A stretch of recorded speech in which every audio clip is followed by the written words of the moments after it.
a essa altura, né, depois das 2 aulas anteriores, você já deve ter questionado o quanto podemos, de fato, levar a sério as filosofias contemporâneas, que costumam se apresentar de forma tão polêmica, né?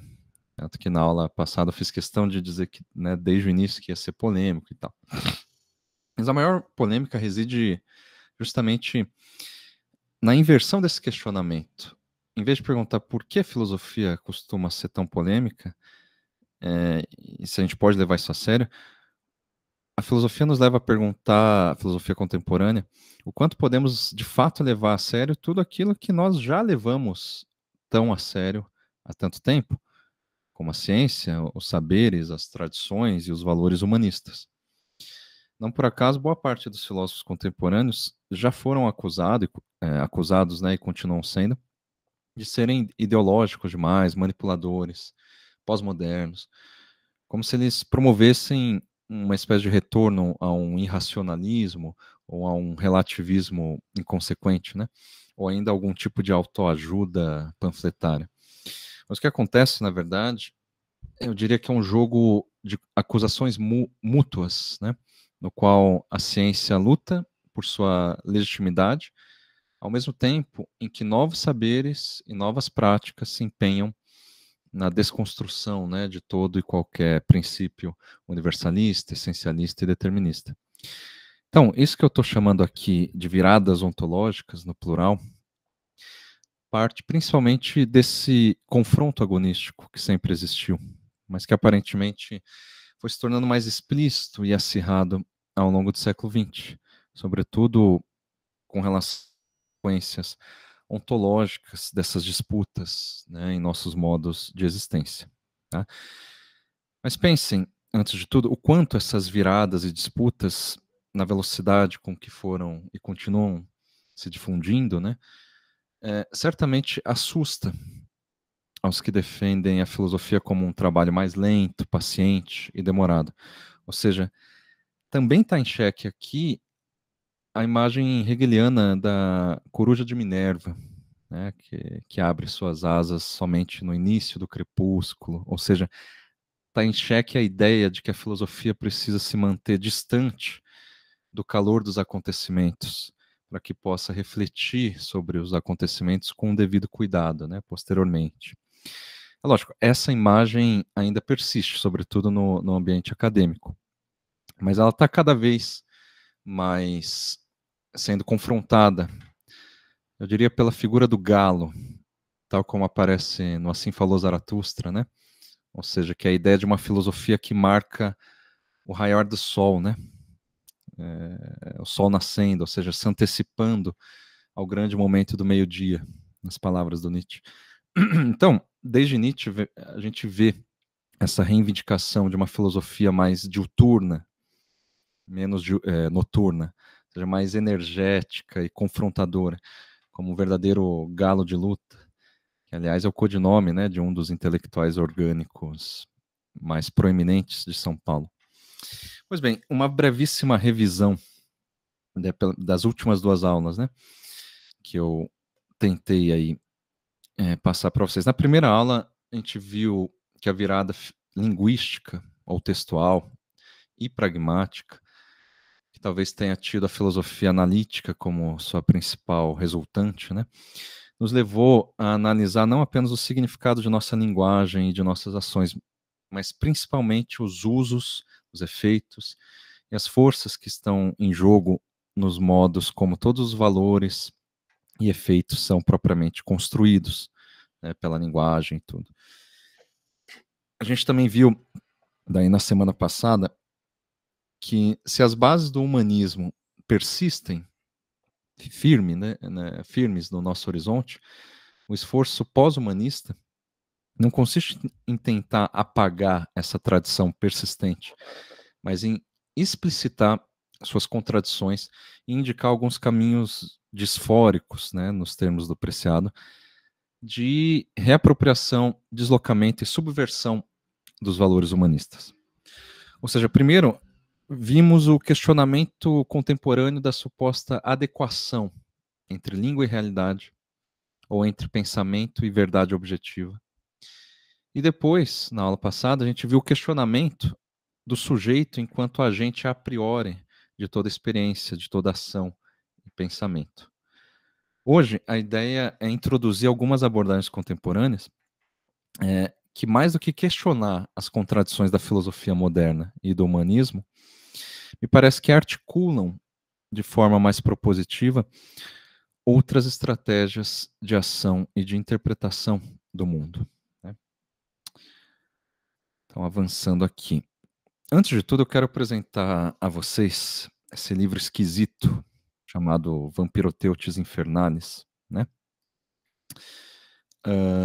Que Flusser publicou em 1987, portanto 2 anos da queda do Muro de Berlim, em conjunto com esse ilustrador chamado Louis Beck, e sob a chancela, digamos assim, de um instituto fictício, que é o Instituto de Pesquisa, Instituto Científico de Pesquisa Paranormal, não, Paranatural, é isso. Então, é um livro difícil, complexo, que eu sempre tentei explicar nas minhas aulas, mas eu nunca consegui, e portanto é provável que eu não consiga explicá-lo hoje aqui para vocês. Mas a estratégia aqui é, em vez de começar já explicando ele, eu inseri ao longo dos slides alguns trechos desse livro que eu quero ler sem dar muita explicação, de modo que ao final da aula eu vou tentar explicar. Então eu vou tentar simplesmente ir soltando algumas citações para ver se a coisa faz algum sentido antes de eu tentar explicar justamente do que ele está falando, né? Então não se preocupe, no começo vai parecer confuso, mas a ideia é que no final essas citações comecem a fazer sentido, pelo menos é o que eu espero, né? Então comecemos por esse trecho que é o primeiro, né, o que inicia de fato o livro. Abro aspas. O gênero Octopodal é representado por 170 espécies. O gênero humano por uma única sobrevivente. Liquidamos com as demais. Outro dia foram pescados no mar da China 3 exemplares dessa quase desconhecida espécie, Vampiroteutes infernalis. Vivemos separados por um abismo, nós e ele. A pressão que ele habita nos achata, e o mar que respiramos o asfixia. Fecha aspas. Então, o que a gente precisa saber a partir dessa citação, por enquanto, é que essa espécie de polvo, Vampiroteutes infernalis, ela existe de fato, mas ela só foi descoberta em meados do século XX, e que ela começou a aparecer no Mar da China um pouco antes da publicação desse livro, né? Então, de uma forma inusitada, porque aparentemente desconexa de todo o restante da obra do Flusser, o Flusser decide escrever um livro sobre essa lula do inferno, né? Tendo como título o nome da espécie dessa lula. E lançando mão, inclusive, de uma retórica cientificista, após ele ter estudado com profundidade a biologia e a anatomia desse animal. E quem que é esse animal? É um bicho que habita uma região abissal do mar, né, numa zona entre 400 e 1.000 metros de profundidade. E é daí que provém o inferno no seu nome, né? Ele habita o inferno. Já a alcunha de vampiro, o vampiro do inferno, tem a ver com uma enzima venenosa que ele expele sob a forma de nuvens de nanquins, né? Aliás, todo é comum dos polvos e lulas, né? Eu não sei o tanto que é comum, mas muitos expelem esses nanquins, né? Com uma forma de autodefesa e tudo. E no caso do Vampiroteutes, essa nuvem de nanquim é venenosa e acaba paralisando as suas presas para que ele possa devorá-las. Então a presa entra na nuvem, fica paralisada e ele vai lá e agarra ela como um vampiro, né? Além disso, um último detalhe aparentemente estranho e insignificante é que toda a pele do Vampiroteutes infernalis é coberta com órgãos de bioluminescência, ou seja, ele é capaz de emitir luz, né? e de mudar de cor e textura o tempo todo. E a própria nuvem de nanquim que ele despeja acaba também brilhando por si mesma durante um tempo, funcionando assim quase como uma duplicação perfeita dele próprio. Tá? Então fiquem com essa imagem estranha do Vampiroteutos na cabeça e a gente já volta a falar dele depois. Tá? Bom, pode parecer que na filosofia contemporânea, onde a linguagem, o sujeito e a razão foram frequentemente questionados, né, já não restaria mais nenhum espaço para discussões de ordem metafísica e ontológica. Afinal, velhas questões como o que é o mundo, o que é o ser, o que significa existir, o que é a realidade, simplesmente soam como questões ingênuas, sobretudo porque pressupõem, geralmente, uma ordem universal e não situada, né? Mas isso não significa que a ontologia deixou de ser um problema filosófico, né? Até porque, e principalmente porque a realidade permanece aí, e ela é justamente o centro, né, que a gente viu nas aulas anteriores, do problema filosófico. Então, por exemplo, quando alguém diz que o céu está totalmente limpo, que está fazendo sol, e na verdade está chovendo, a gente olha pela janela, não, mas está chovendo. Esse alguém está obviamente mentindo. Mas notem, não, ele não está mentindo tanto no sentido epistemológico, mas ontológico. Porque não é que a linguagem, o pensamento e a percepção não estão adequadas à realidade. Mas antes o contrário. A realidade nunca se adequa totalmente ao que falamos, pensamos e percebemos e interpretamos. A realidade ela se impõe, né? Não se trata de uma verdade objetiva, mas justamente de uma realidade que escapa a qualquer tipo de verdade. Quando então a gente pergunta o que é o real, a gente pode até estar querendo saber a verdade universal de toda e qualquer realidade. Mas no fundo, nunca é disso que se trata. Porque essa pergunta, o que é real, requer um posicionamento, um recorte, uma localização. O que é o real para quem? Onde? E quando, né? Podemos fazer um exercício ontológico aqui e perguntar, por exemplo, o que é o professor? O que quer dizer ser professor? Algo na esteira do Sócrates questionando Gorgias, né, sobre o que caracteriza a tecne sofista, né, no caso do diálogo de Platão, né? O que é o professor? E as respostas seriam, sei lá, transmitir o conhecimento, né, preparar os mais jovens para o futuro, etc.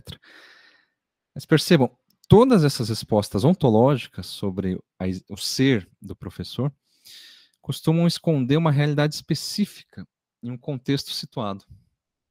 Porque se a gente fizer essa mesma pergunta a um aluno de cursinho pré-vestibular, ele vai dizer que o professor é quem vai ajudar ele a passar no vestibular, certo?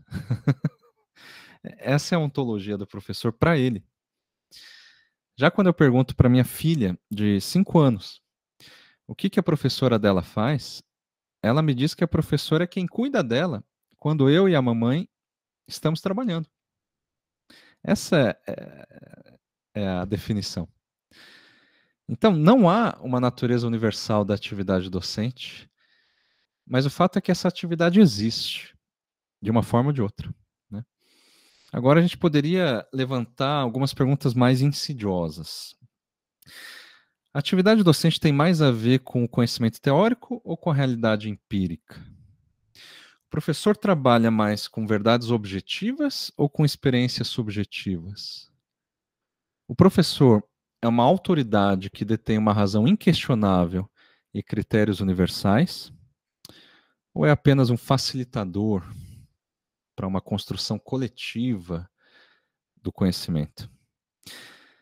Vejam, essas questões são insidiosas, como eu disse, porque, primeiro, são dicotômicas. Exatamente como aquelas que eu fiz na primeira aula, né? Lembre-se se existe verdade objetiva ou se toda a verdade é construída. Mas são perguntas insidiosas, principalmente porque já nos impõem, no próprio enunciado, as respostas, ou as alternativas de resposta, né? Ou seja, tentando encaixar uma realidade, no caso da educação, e um modelo prévio, um modelo ontológico, que pretensamente daria conta de toda a realidade possível. Por isso que quando surge esse tipo de debate sobre a natureza docente, se haveria uma ciência da educação ou uma arte pedagógica, eu costumo dizer que pouco importa, que essas perguntas não são situadas e, portanto, são genéricas. Ou seja, são perguntas que exigem respostas universais, quando no fundo a melhor resposta seria outra pergunta. Por que isso importa, né? Que diferença? Isso importa para quem? Exatamente. E que diferença isso faz em qual contexto? Né? Quando isso é realmente relevante, se torna relevante. Então, essa inadequação entre ontologia e epistemologia é assim que a realidade se impõe, de uma maneira situada. Agora, de um ponto de vista mais nietzschiano, eu poderia dizer que o professor ensina um conhecimento que, no fundo, é um conhecimento inventado na medida em que é ensinado. Em outros termos, todo conhecimento, toda autoridade, todo critério só passa a existir na medida em que é inventado ou reinventado em algum lugar situado. O problema é que, por algum motivo, a gente faz questão de esconder esse ato criativo de inventar o conhecimento, até porque chega a parecer contraditório dizer que algo foi inventado artificialmente e que, ao mesmo tempo, é verdade, é um fato ontológico, científico. Isso só poderia ser admitido como magia, feitiço, ou seja, como algo que a gente inventa e que magicamente passa a existir. Porque, e aí vem a questão fundamental, né? Por que acreditamos que aquilo que foi inventado não pode existir? Por que a gente persiste em separar a realidade concreta de um lado e a criação humana de outro?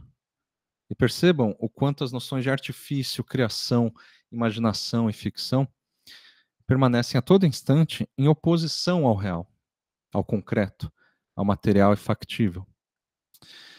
Mas um filósofo que eu vou dar importância junto com o Willem Flusser, que é o Bruno Latour, aqui, ele vai argumentar que esse tipo de oposição é ela própria uma invenção situada, no sentido de que ela só faz sentido em uma cultura específica, que é a nossa, eurocêntrica, moderna e humanista.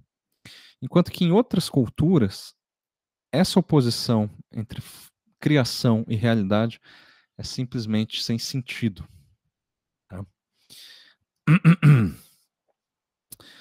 Para esclarecer esse ponto, eu vou já pedir desculpas de novo, mas eu não vi outra forma de reproduzir, uma outra forma além, né, de reproduzir aqui um trecho longo do primeiro capítulo desse livro chamado Sobre o Culto Moderno dos Deuses Fatiches, sendo esse termo fatiches, né, uma brincadeira que ele faz de juntar as ideias de fato e fetiche, fatiche, né?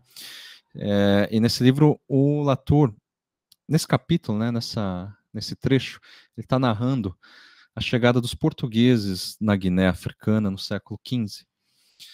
E ali a gente vê com clareza como se dá essa cisão entre fato e fetiche.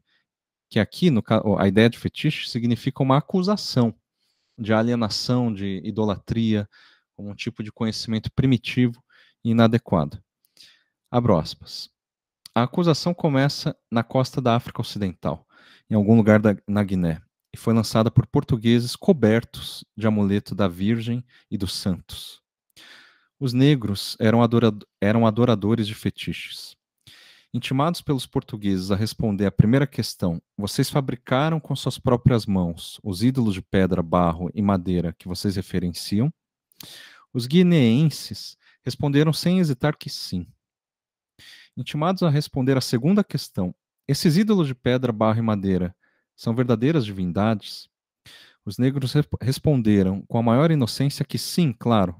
Do contrário, eles não os teriam fabricado com as suas próprias mãos. Os portugueses, escandalizados, mas escrupulosos, não querendo condenar ninguém sem provas, oferecem uma última chance aos africanos. Vocês não podem dizer que fabricaram seus fetiches e, ao mesmo tempo, que eles são verdadeiras divindades.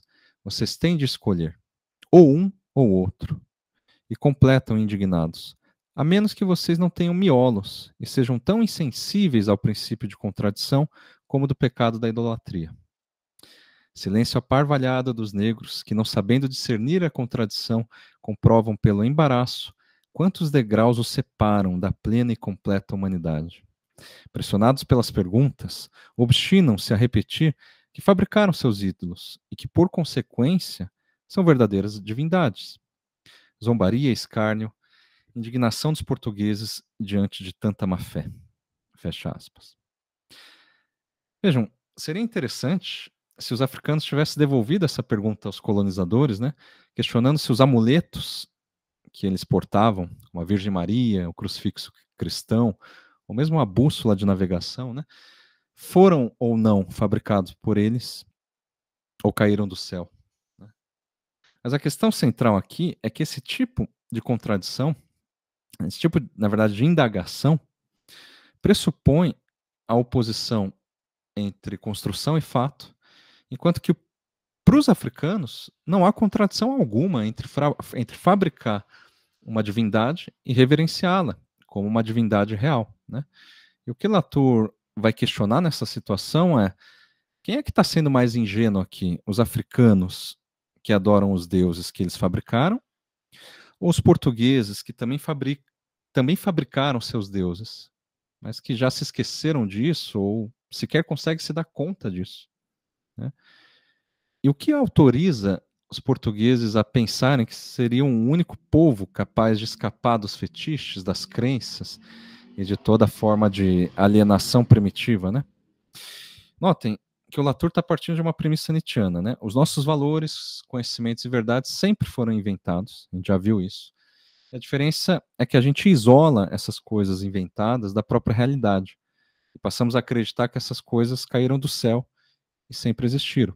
Portanto, que a gente não criou elas. Por isso que, por exemplo, a gente costuma distinguir fortemente a ciência e a arte, né?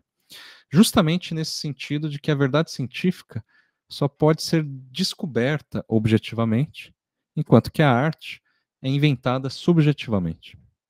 De um lado, portanto, teríamos uma realidade concreta, com suas leis naturais, né, que a ciência visa decifrar, e de outro, o mundo do artifício humano, associado à sensibilidade, às emoções, à criatividade e à imaginação. Percebam que chega a ser inadmissível para nós misturar as duas coisas. Ou se trata de arte ou de ciência, nunca das duas coisas. Aqui, de novo, seria interessante levantar uma questão insidiosa, né? A educação estaria mais no lado da ciência ou da arte? Ora, mas será que faz sentido pensar a educação nesses termos, né? Já estão impostos no enunciado da pergunta. Ou seja, para contornar a armadilha dessa pergunta, uma questão mais interessante de ser feita é: mas por que a educação precisa estar em um desses dois lados? Por que, afinal, precisa haver essa separação? Por isso, Latour vai insistir no livro inteiro que a palavra fetiche e a palavra fato possuem a mesma etimologia, que tem a ver com algo feito, com algo fabricado, mas também com fatum, destino, aquilo que não poderia ser de outra forma. A vantagem, então, de abandonar essa cisão, essa oposição entre fato e fetiche, consiste, ele argumenta, em compreender o ato criativo como um gesto que não é nem totalmente individual, nem totalmente deliberado, não é nem totalmente planejável e projetável, mas acaba ocorrendo de tal forma que não poderia ser de outra maneira. Por exemplo, e esse é um exemplo que ele dá, quando a gente senta na frente do computador para escrever um texto, um artigo, não sei se vocês concordam, a coisa não acontece como se a gente tivesse já uma ideia pronta na cabeça, que é simplesmente despejada sobre o teclado. Em vez disso, a nossa ideia vai tomando forma na medida em que a gente escreve. A gente pode até ter uma ideia prévia, mas nunca é exatamente a mesma que a gente está escrevendo, porque a gente vai pensando de maneira indissociável da escrita. Quando eu, particularmente, preparo uma aula como essa, Eu costumo anotar antes uma série de coisas num caderninho, mas na medida em que eu vou montando os slides e organizando a minha narrativa, né, a aula ela aparece de uma forma coesa e factível, ou seja, como se não pudesse ser de outra forma. E mesmo na minha pintura em aquarela, né, vocês sabem que eu pinto, por mais que eu siga um método muito bem estruturado, eu só me dou conta do que eu preciso fazer enquanto eu estou pintando. E esse, aliás, é o grande segredo que eu revelo no final dos meus workshops de aquarela. No fundo, eu nunca sei exatamente o que eu estou fazendo, mas quando eu sento e pinto, tudo começa a fazer sentido. E todo o meu método surge depois desse processo, como uma reflexão resultante dele. O gesto criativo, portanto, não existe antes do resultado criado, mas é indissociável desse processo. Por isso eu disse antes, né, que tudo aquilo que nós ensinamos, isso a partir do Nietzsche, né, acaba sendo reinventado na medida em que é ensinado. E a armadilha é quando a gente esquece desse processo e passa a acreditar como justamente esses portugueses chegando na Guiné, né, que tudo que ensinamos sempre existiu, ou que caiu do céu. E a gente só está reproduzindo isso. Que, portanto, não houve nenhuma idolatria, nenhum ato criativo nisso. Voltemos rapidamente, então, ao Vampiroteutos Infernalis, né, para lermos novos trechos novamente, sem muita explicação por enquanto. Abro aspas. De start, podemos iniciar um jogo com espelhos deformadores, um oposto ao outro. Um jogo de reflexão durante o qual vamos descobrindo nossa própria estrutura existencial de um ponto de vista que nos é muito distante. Trata-se, no entanto, de reflexão não transcendente. Embora o Vampiroteutos esteja muito afastado de nós, ele está, não obstante, conosco no mundo. O resto deste ensaio será fábula, tentativa de criticar a nossa existência vertebrada do ponto de vista molusco. Como toda fábula, esta também tratará sobretudo do ser humano, embora um animal lhe sirva de pretexto. Fecha aspas. O que é importante aqui é, primeiro, a ideia de espelho deformador, que nos devolve uma imagem aparentemente distante e invertida. Essa é uma ideia importante aqui. Também a demarcação de uma não transcendência, na medida em que essa entidade, que é o Vampiroteutos, não existe fora do mundo, existe no mesmo mundo em que nós existimos. Né? E principalmente a noção de fábula, por meio da qual o Flusser quer descrever o ser humano usando um animal como pretexto. E notem, né, que ao afirmar explicitamente essa dimensão fabulatória, o Flusser escapa da acusação de que ele estaria fazendo pseudociência. Porque o propósito dele não é ser científico, é escrever uma fábula. Vamos então ao segundo trecho. Abro aspas. Os dois, o Vampiroteutos e o ser humano, somos seres erguidos, assumimos posição vertical no mundo. Ambos superamos, por tal verticalidade, a nossa animalidade, já que passamos a existir no mundo em vez de simplesmente sermos mundo. E ambos estamos pagando um preço alto por isso. O preço que estamos pagando nós, os seres humanos, é o da perda do solo. E o preço pago por ele é o exílio no abismo. Somos os dois seres alienados. Nós, alienados do chão, ele, alienado do céu. Alienações análogas às nossas. Fecha aspas. Pois bem, essa ideia de verticalidade do humano tem a ver com o fato de ser um bípede, né? Que anda, que se mantém na maior parte do tempo na posição vertical. E no caso do Vampiroteutos, o fato dele estar mergulhado no abismo oceânico, né? Essa verticalidade seria para o Flusser uma superação da animalidade, na medida em que isso nos permite existir de forma dissociada do mundo ao nosso redor.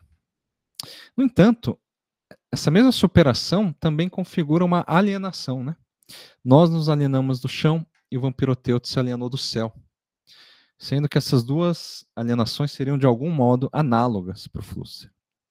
Então é isso, vamos ficar com essas ideias e a gente prossegue aqui com a aula.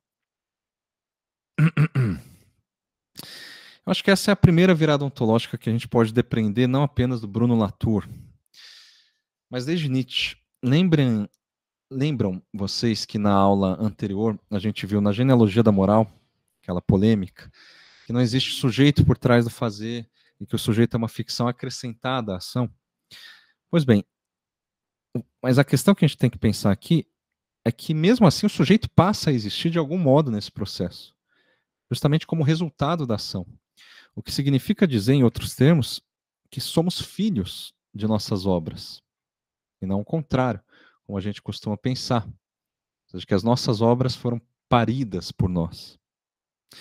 E vejam como essa ideia poderia ser associada a essa famosa gravura do Francisco de Goya, né, que eu até cheguei a comentar na aula anterior.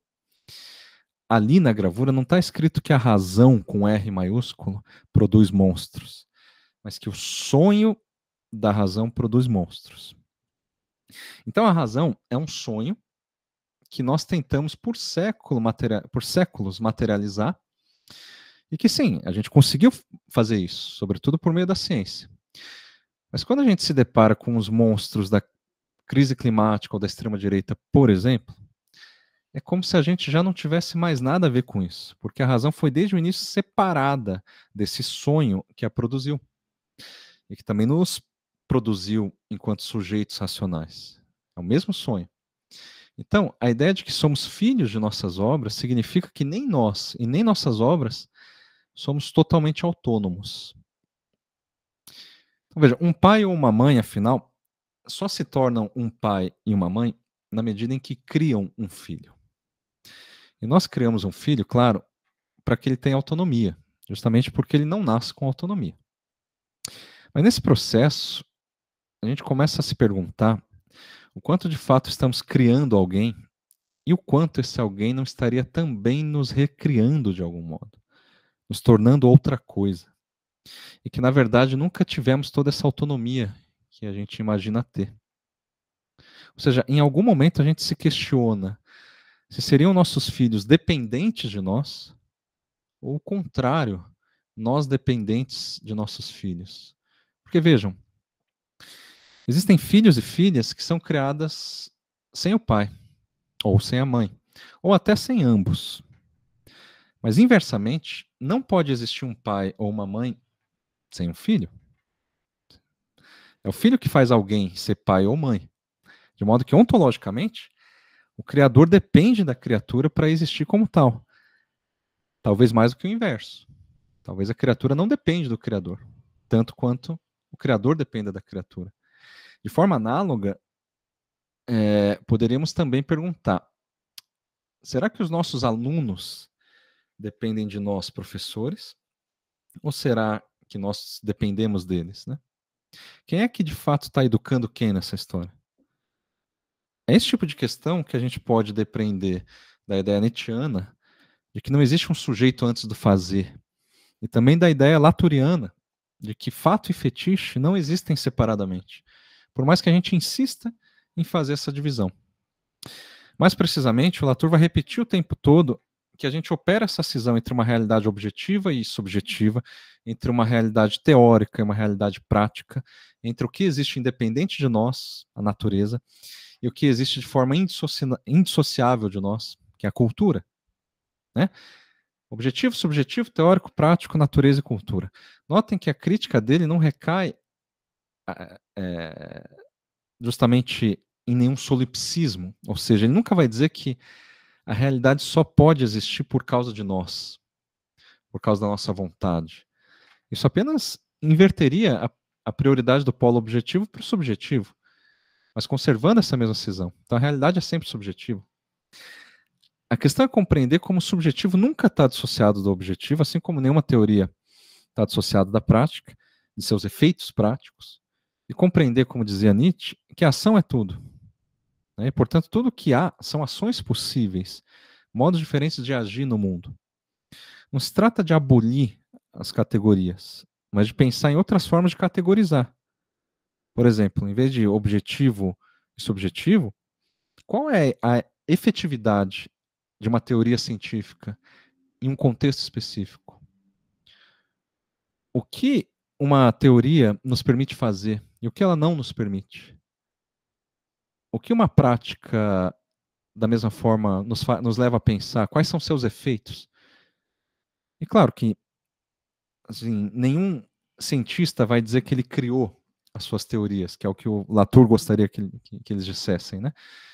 Mas sim que o cientista vai dizer que ele foi conduzido por evidências, sendo a teoria, então, um fruto das evidências, e não do próprio cientista. De forma similar, vocês já devem ter visto muitos escritores da literatura dizerem que eles não inventam as suas histórias, mas que são de algum modo conduzidos por elas, e que os personagens acabam existindo por conta própria. Você já deve ter ouvido alguém falar isso. E que diferença isso tem, né, no caso do escritor de literatura, dizendo isso, de um cientista que diz que é conduzido por evidências? Ou de alguém que diz que é possuído por espíritos, por sonhos ou por entidades?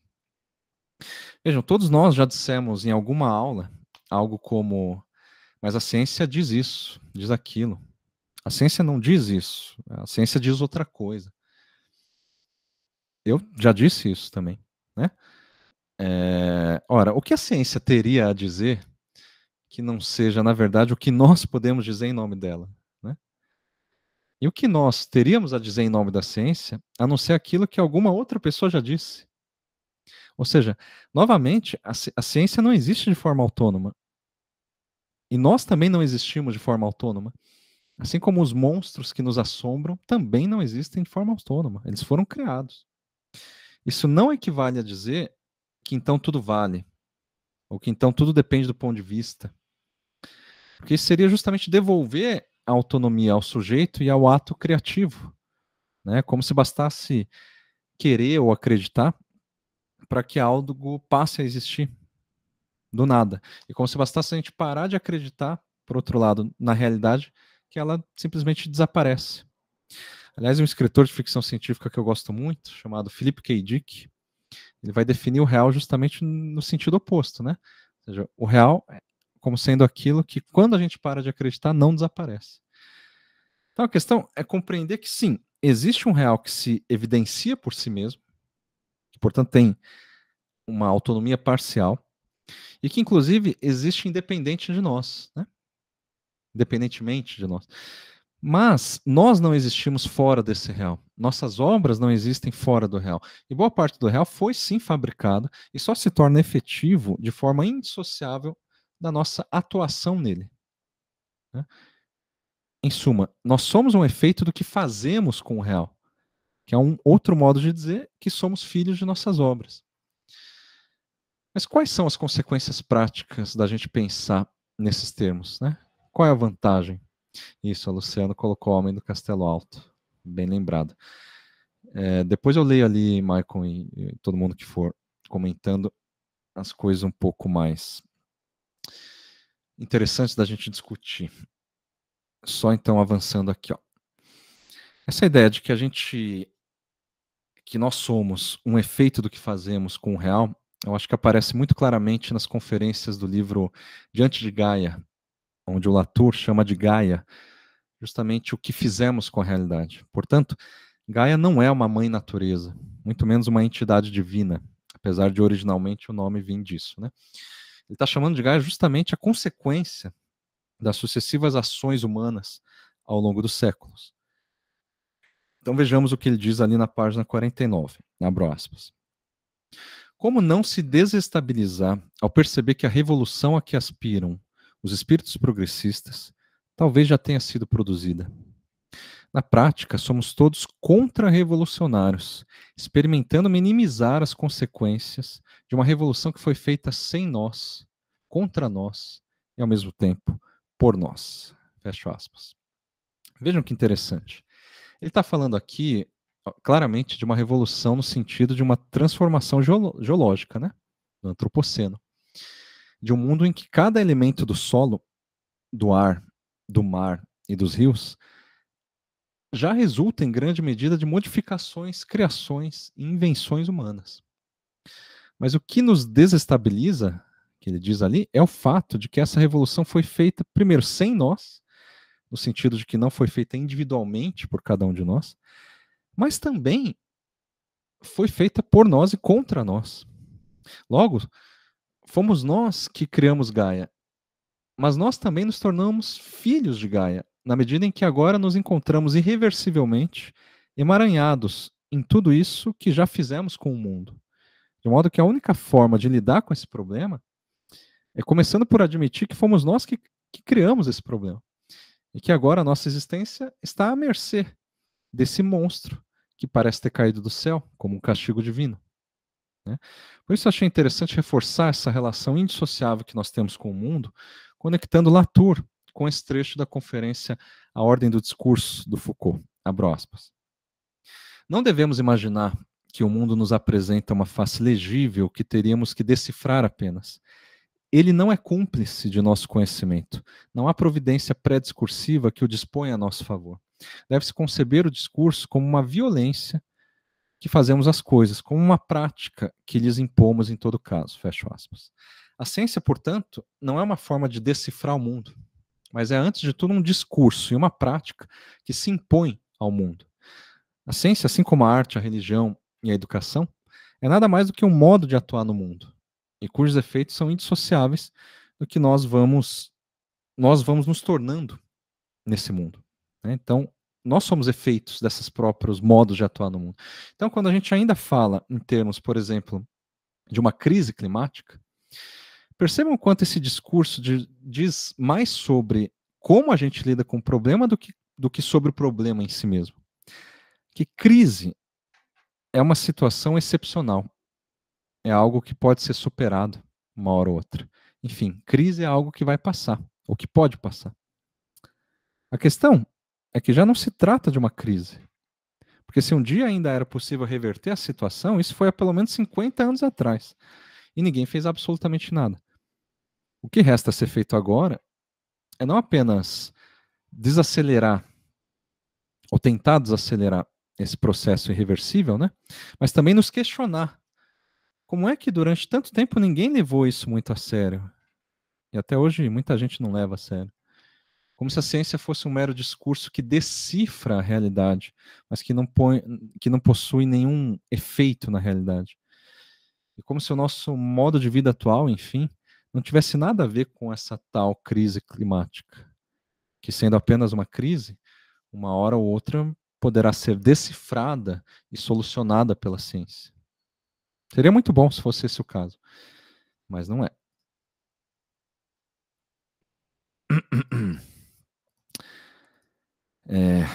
Vamos lá. Muito bem, depois de todas essas problematizações, agora eu quero finalmente demarcar um pouco melhor o tema dessa aula, as viradas ontológicas, né? Em primeiro lugar, diferente da virada linguística, que pode ser um pouco mais localizável por exemplo, a partir do Wittgenstein ou do estruturalismo francês, né? A ideia de uma virada ontológica é bem mais difícil de se localizar, de tal sorte que os próprios pós-humanistas, né, que a gente viu na aula passada, ou o próprio pós-humanismo, pode ser também enquadrado como uma virada ontológica. A questão é que o fato, né, é que esse termo tem ganhado alguma força recentemente. Vários autores falam em termos de uma virada ontológica.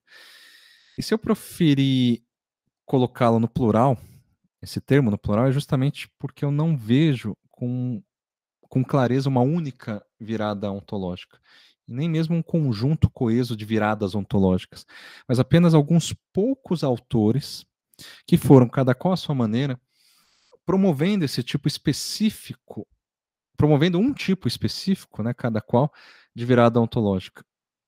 E se eu destaquei no título, no título do slide, no caso, essa famosa frase do William James, né, a natureza, a physis, é outro nome para o excesso, para a híbris, é para destacar como talvez o pragmatismo norte-americano tenha sido uma dessas primeiras viradas ontológicas, o que depois seria assimilada de forma muito controversa pela metafísica de Whitehead, que por sua vez, e de forma mais controversa ainda, vai se tornar uma das principais bases do chamado realismo especulativo, que eu vou explicar.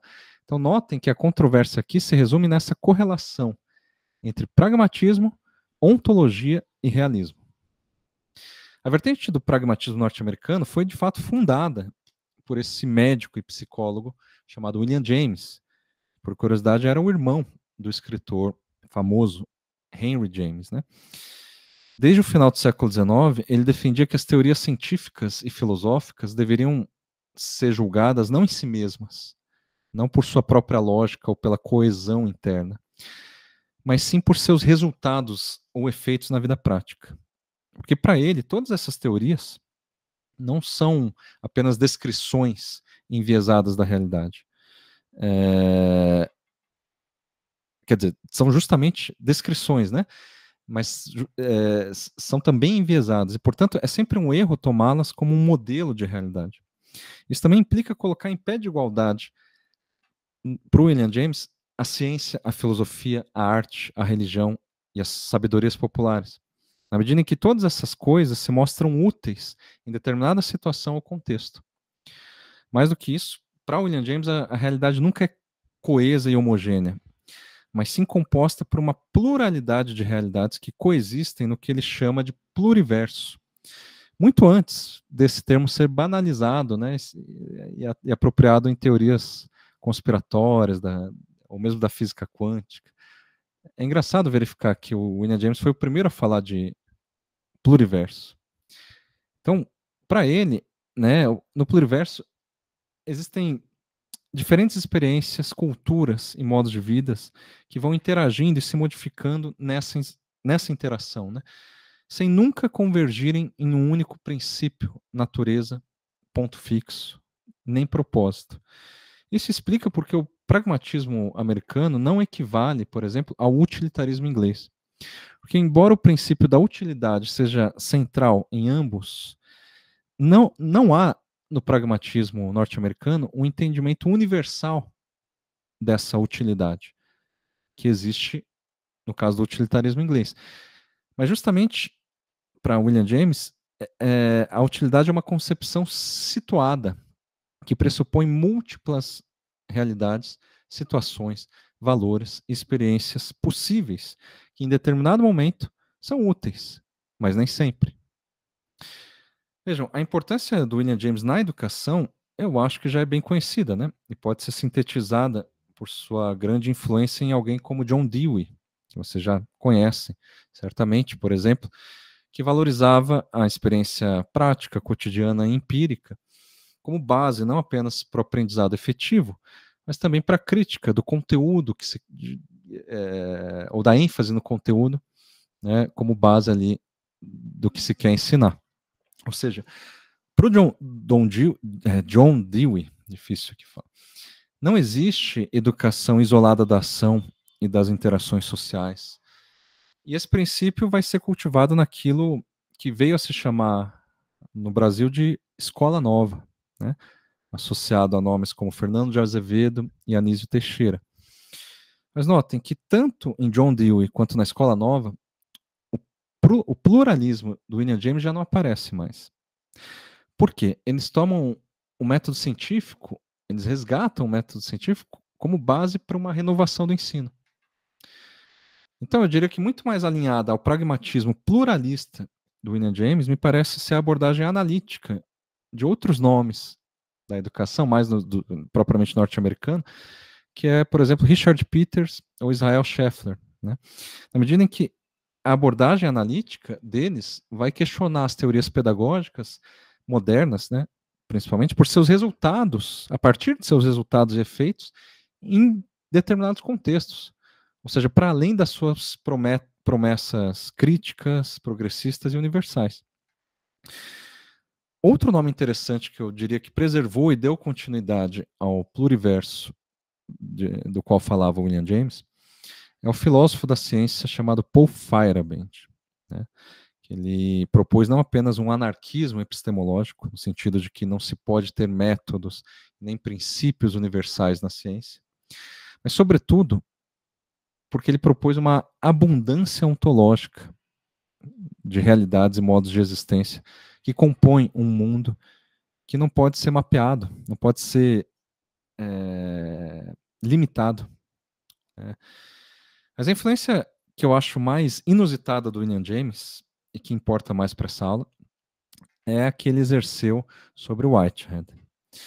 Porque eu acho muito curioso ver como a gente poderia chamar de uma segunda virada ontológica, aparece com esse matemático inglês chamado Alfred North Whitehead, que foi talvez um dos últimos metafísicos influenciado, chegando inclusive a influenciar figuras tão distintas, perdão, chegando a ter sido influenciado, né, por figuras tão distintas como Spinoza, Leibniz, Bergson, William James e Einstein.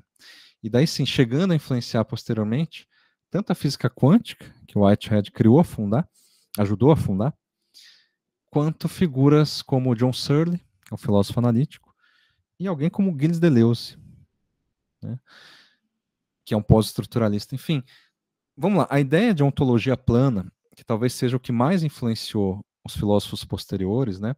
Por exemplo, a ideia de rizoma em Deleuze é puramente ontologia plana. Tá? Pode ser resumida como a ontologia plana, como uma recusa de categorias ontológicas, das categorias ontológicas tradicionais que distinguem as coisas que existem. Então não haveria qualquer distinção significativa entre as coisas, sejam humanas ou não humanas, naturais ou artificiais. Tudo estaria no mesmo plano de existência. A ontologia plana é esse achatamento das hierarquias, né? Não há mais hierarquia. Além disso, para Whitehead, a realidade seria composta não tanto por coisas propriamente, mas antes pelas relações entre as coisas. Portanto, por situações e eventos em constante fluxo de diferenciação. O que nos diferencia de uma pedra, por exemplo, nesse sentido, não é que teríamos uma natureza diferente da pedra, mas apenas porque estamos em uma situação tal em que não somos pedra. Simples assim. O que remete ao modo como Wittgenstein definiu o sujeito no seu tratado lógico-filosófico, que eu também comentei, né, no final da aula passada. Ele vai dizer que o sujeito é como uma pedra que cria a ilusão de que possui agência sobre si mesma e sobre a situação em que se encontra. Percebam, então, que muito antes do debate identitário e pós-identitário, Whitehead ele já rejeitava a ideia de que uma coisa possa ter uma natureza própria, ou uma identidade ontológica, imutável, que a distingue claramente das outras coisas. Mais do que isso, ele rejeita a ideia de que a própria realidade existente possa se distinguir com clareza de uma realidade que não existe. Daí que ele vai definir a metafísica como uma filosofia especulativa, ou seja, com uma reflexão menos interessada nas coisas que existem do que nas possibilidades que ainda não existem, mas que por isso indicam uma existência em potencial, portanto passível de existir, tanto quanto aquilo que já existe. Então, se não existe ainda, é porque não houve relações fortes o suficiente, né, para que se torne existente. Sendo um fato concreto, então, nada mais do que um conjunto estável e forte de relações. Nesses termos, nós, enquanto indivíduos, não seríamos apenas uma coisa que se relaciona com outras, mas somos justamente o resultado desses relacionamentos. Isso significa que nenhuma existência se dá de forma independente ou autônoma, né? Que está sempre enredada em relações, né, a outras formas de existências, que são definidas também justamente nessa rede de interdependência. Por isso que, em suma, em resumo, para Whitehead, a própria materialidade das coisas é uma abstração, porque no fundo, para ele, a realidade é feita apenas de eventos e interações em um mesmo fluxo no qual tudo vai se tornando outra coisa. É quase, alguns diriam, né, voltado, remetendo um pouco o Heráclito, né? Mas notem, Whitehead se manteve metafísico, porque a sua maior preocupação estava em estabelecer um princípio para toda e qualquer forma de existência e realidade. Por mais que para isso ele tenha tomado do William James o princípio de pluriverso, né, de uma multiplicidade de existências, recusando então uma ontologia estanque e passível de ser sistematizada. O que acontece, a meu ver, é que por mais maleável que sua proposta possa parecer, no fundo, ela ainda preserva a unidade metafísica de um único processo, cujos eventos estão todos conectados entre si. Não por acaso, o Whitehead ele foi um dos principais nomes das chamadas conferências Mace, não sei se já ouviram falar, que durante as décadas de 40 e 50 nos Estados Unidos misturavam teorias da psicologia cognitiva, da cibernética e também misticismos orientais, esoterismos diversos, estudos de psicodélicos, tudo em nome de uma vaga ontologia holística, segundo a qual tudo que existe está conectado. Então daí que vem, por exemplo, a ideia de como que é efeito borboleta, esse tipo de coisa. Ou seja, quando Whitehead acredita,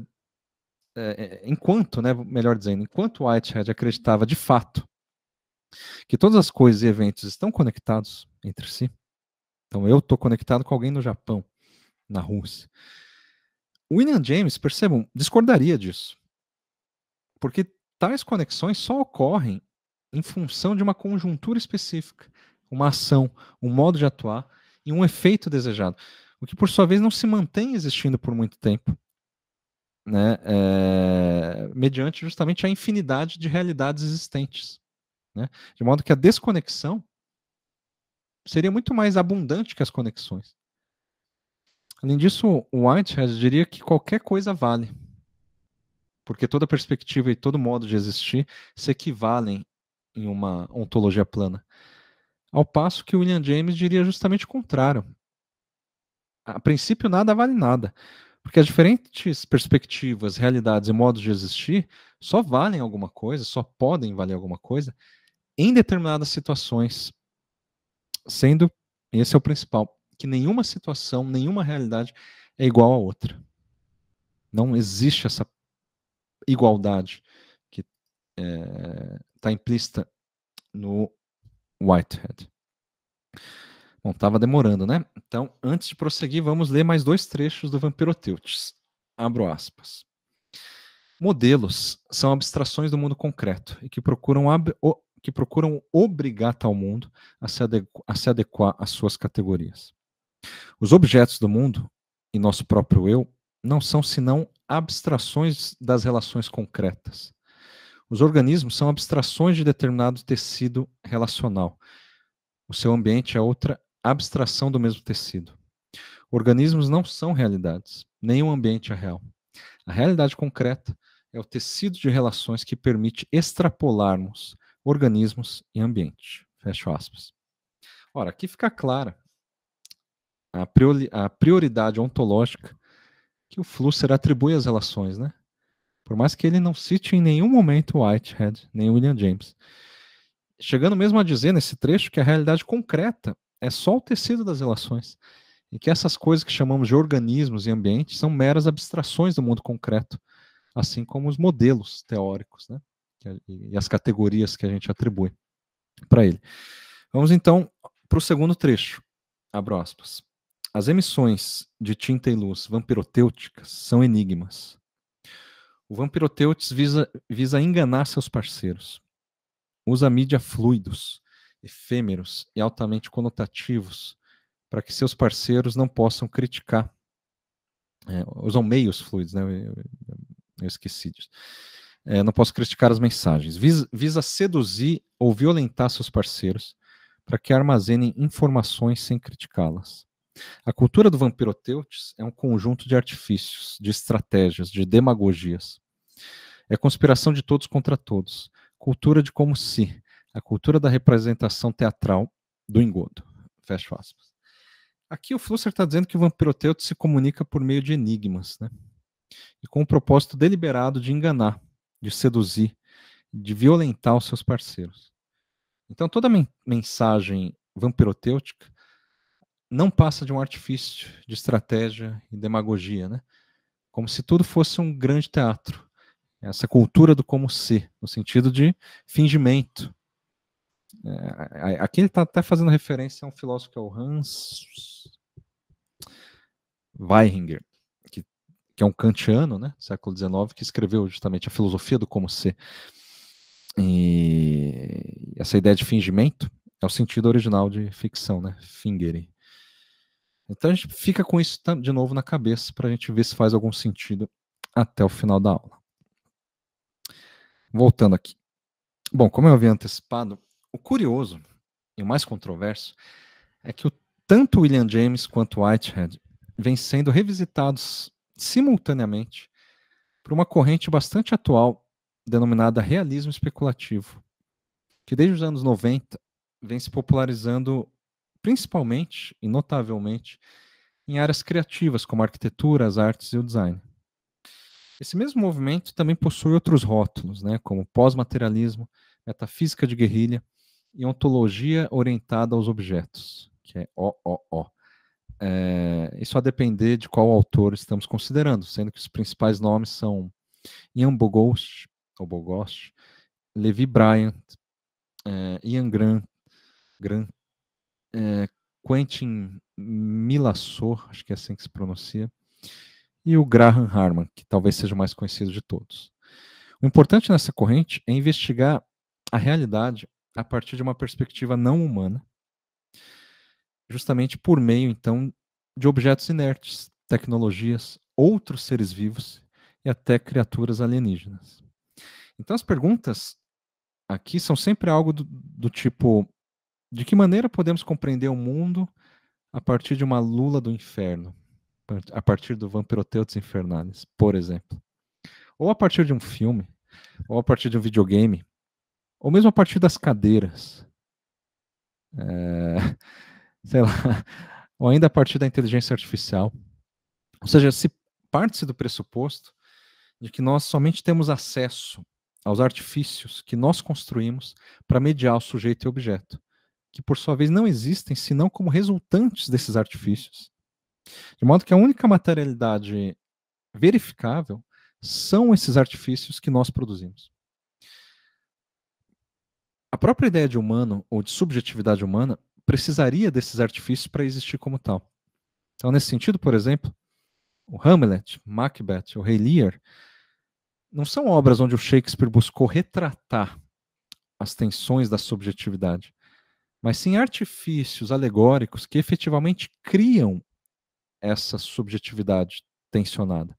E nós só passamos a ter acesso a tal tipo de subjetividade por intermédio de obras como essas. Então, o realismo aqui reside nessa premissa de que toda existência é artificial, mediada, ficcionalizada, e o especulativo vem da impossibilidade de escaparmos desse mesmo artifício. Portanto, especular ou ficcionalizar seria a única forma de ser realista. É isso que significa realismo especulativo.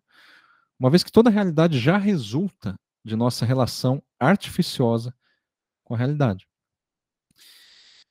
Certo, eu sei que a coisa toda foi escalando muito rápido, né? Então vamos com calma, por partes. William James tinha como critério para avaliar qualquer princípio ou teoria, não a lógica e a coerência interna da teoria, mas seus efeitos e implicações na vida prática. Por sua vez, o principal efeito e implicação daquilo que Whitehead chamava de ontologia plana é a desnaturalização da natureza e das premissas humanistas, né, de toda a tradição filosófica. É isso que importa na ontologia plana. Então, quando os realistas especulativos propõem como método estabelecer um pensamento totalmente alienígena, ou seja, não humano, para investigar a realidade, eles estão investindo em projeções imaginativas e, portanto, humanas, como uma estratégia de se desviar de nossas premissas humanistas. Para quê? Para se focar apenas nos efeitos e nas implicações de nossa própria existência no mundo. Por isso que a máxima do realismo especulativo poderia ser assim formulada, como está no slide. Quanto mais contraintuitiva é uma ideia, mais ontologicamente produtiva ela tende a ser. Justamente porque o propósito é desestabilizar os modelos já estabelecidos e se entregar aos voos imaginativos. E me parece que aqui há também uma ênfase, eu diria, numa espécie de resistência da realidade, de nós mesmos, em se adequar a tais ficções e artifícios. Não porque essas ficções seriam sempre contraditórias ou incompletas, mas justamente o contrário, porque as ficções são muito mais coerentes do que a realidade é capaz de ser e do que nós mesmos somos capazes de ser. Afinal, é possível ter um entendimento completo de uma situação? Existem situações completas? Ou será que, de certo modo, toda situação não exerce uma resistência a quê? A ser compreendida como uma situação completa, ou a ser compreendida por completo, propriamente. Essa resistência do real nos forçaria a investigá-lo nunca apenas a partir de uma única ficção, portanto, porque ele resiste a ser visto dessa forma, mas sempre de várias, sendo justamente na interseção entre várias ficções que a existência do mundo e de nós mesmos vai tomando forma. Então percebam que isso é um outro modo de assumir William James, que as realidades são sempre situadas e nunca totalmente integradas. E também de assumir que a imaginação, a ficção e o artifício operam de modo a situar ou ressituar uma dada realidade. Não é que o mundo funciona como Whitehead queria, como um conjunto de relações interdependentes entre si. As coisas não fazem parte de um mesmo fluxo ou sistema. E a realidade não se resume à soma de suas partes. Isso é, por exemplo, Gestalt, né? No lugar disso, é mais ou menos, eu diria, como Pascal já dizia, que o Rogério já mostrou para a gente, né? O universo é um lugar, para o Pascal, cujo centro está em todas as partes e o perímetro em parte alguma. É nesse sentido que o universo, ou que o Flusser, melhor dizendo, perguntava se é melhor consultar o mapa para se localizar na paisagem ou consultar a paisagem para se localizar no mapa. Eu falei isso na primeira aula. A gente só entende uma coisa por meio da outra. A gente só entende o mapa por meio da paisagem e vice-versa. Não porque o mapa traduz a paisagem ou porque a paisagem só existe por meio do mapa, mas porque precisamos de mediações para contornar a resistência de uma realidade que nunca é inteligível por si mesma. E notem que se nós humanos somos hábeis nessa arte de construir mediações, artifícios e ficções, não é porque seríamos de algum modo especiais, superiores, mas justamente porque somos incapazes de existir no mundo sem nos projetarmos nele. Sendo nesse sentido, a imaginação uma espécie de mecanismo compensatório. Para quê? Para essa nossa inaptidão. Então, o realismo especulativo permanece, sim, como um antropocentrismo. Então, não se enganem, eles não deixam de ser humanistas. Por mais que talvez eles não admitam, inclusive, isso. Mas isso a partir de uma, eu diria, irredutibilidade do real em se deixar aprender por um humano que justamente fracassa nessa tentativa de aprender o real. Eu sei que isso ainda pode estar soando muito abstrato. Então, eu quero apenas mencionar um autor que talvez seja mais conhecido por vocês, por nós, que é o Mark Fisher, que foi parcialmente influenciado pelo realismo especulativo. Eu não quero me aprofundar em Mark Fisher, até porque ele tem se tornado cada vez mais difundido atualmente. Que bom, eu gosto dele. Mas eu quero pensar no quanto as ficções, mas eu diria assim, basta pensarmos no quanto as ficções literárias e cinematográficas assumem na obra dele um lugar de uma posição de destaque. Em todo livro dele, em todo artigo, ele não deixa de falar de algum filme, de algum romance. Além disso, ele foi um dos fundadores do CCRU, que é uma unidade de pesquisa em cultura cibernética na Universidade de Warwick, na Inglaterra, onde se estudava literatura cyberpunk em correlação com as filosofias pós-humanistas, né? Por exemplo, muito influenciada pela Donna Haraway ali, e de onde saíram, desse laboratório, os principais teóricos do realismo especulativo. Então, Mark Fisher teve em contato direto com eles, aliás, coordenou um laboratório com eles. Então, vejamos como esse famoso trecho que eu coloquei no slide, né, e que é do realismo capitalista, mas que foi pichado no local onde estava aquele laboratório de pesquisa que ele fundou, em Warwick, não sei como se pronuncia. Um trecho que acaba resumindo boa parte de tudo o que vimos até aqui. Abro aspas. Vou traduzir, né, simultaneamente. A política emancipatória deve sempre destruir a aparência de uma ordem natural. Deve revelar o que é apresentado como necessário e inevitável como uma mera contingência. Assim como deve fazer com que o que antes era considerado impossível pareça atingível. Fecho aspas. Então, se o alvo dele é denunciar o capitalismo principalmente em seu efeito de uma fatalidade ontológica, ou seja, essa ideia de que não há alternativas, né? O que é mais fácil imaginar o fim do mundo do que o fim do capitalismo. Em nenhum momento a gente vê essa ideia em termos de uma estrutura absolutamente autônoma, mas justamente como um resultado de uma série de ficções e artifícios, ou como propriamente a grande ficção que permanece hegemônica. Então, quando ele relata o aumento de alunos, por exemplo, com dificuldade de aprendizagem, diagnosticado com problemas de saúde mental, boa parte do livro dele é sobre os alunos dele, né, sobre a experiência docente. Ele não procura, com isso, uma causa sistêmica desse fenômeno, mas o encara como uma manifestação de um mesmo clima ficcional de fatalidade, que é isso que ele chama de capitalismo, de realismo capitalista.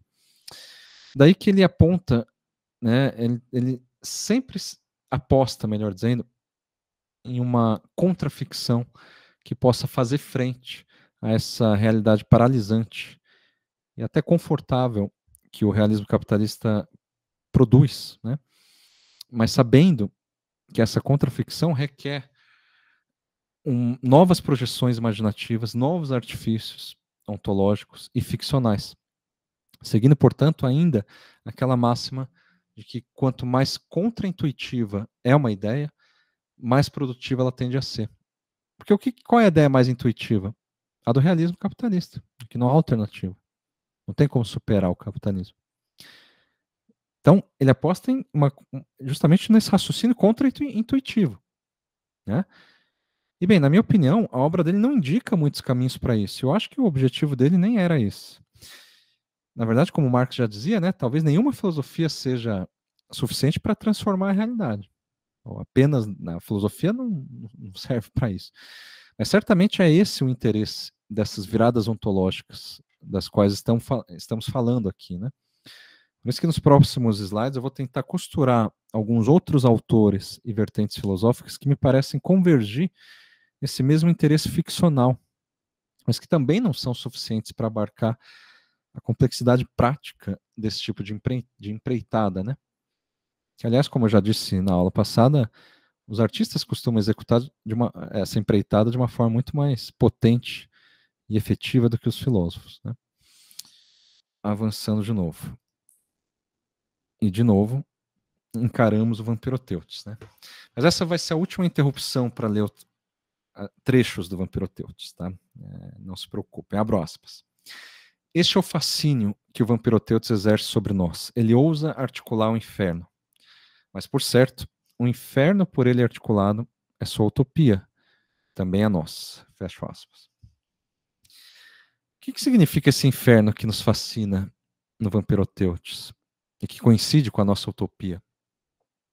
Seria a violência enigmática de um realismo capitalista que nos seduz ao mesmo tempo em que nos engana e nos oprime?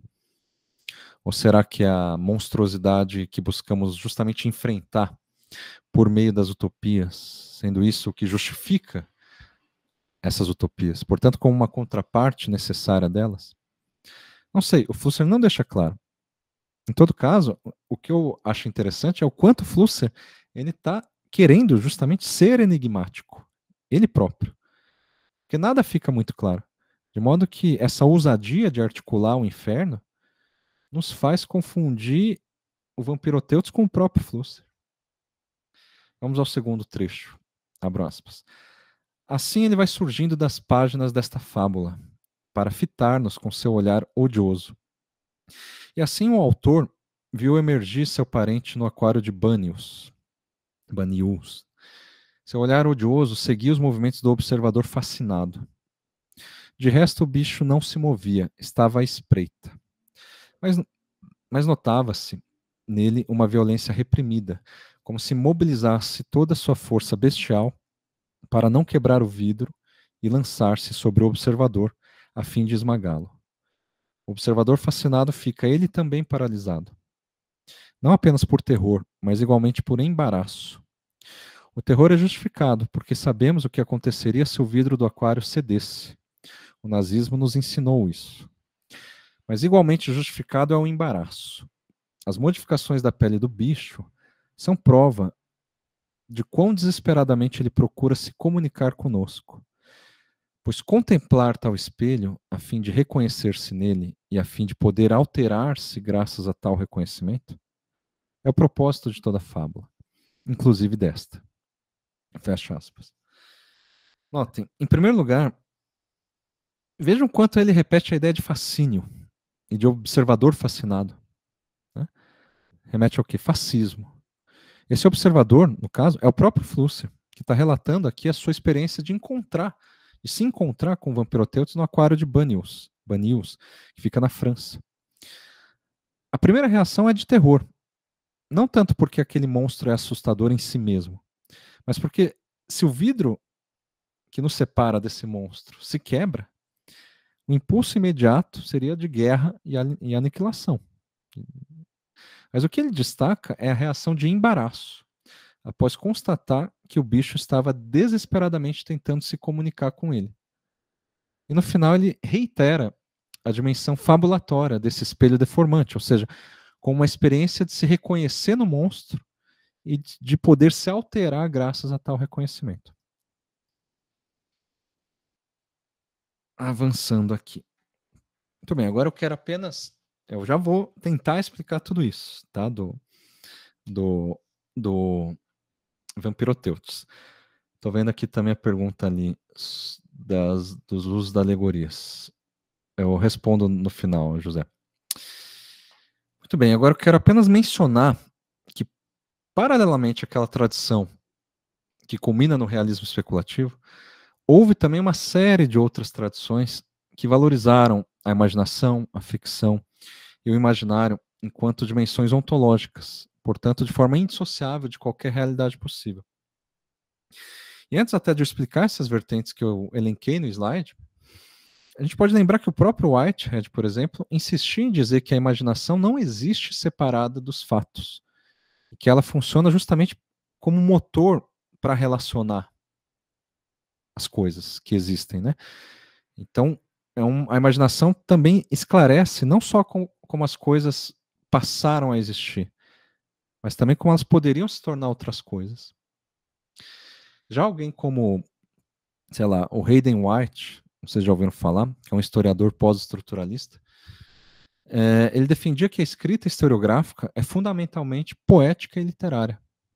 Ou seja, toda a história é, no fundo, um exercício de criação, de especulação e imaginação.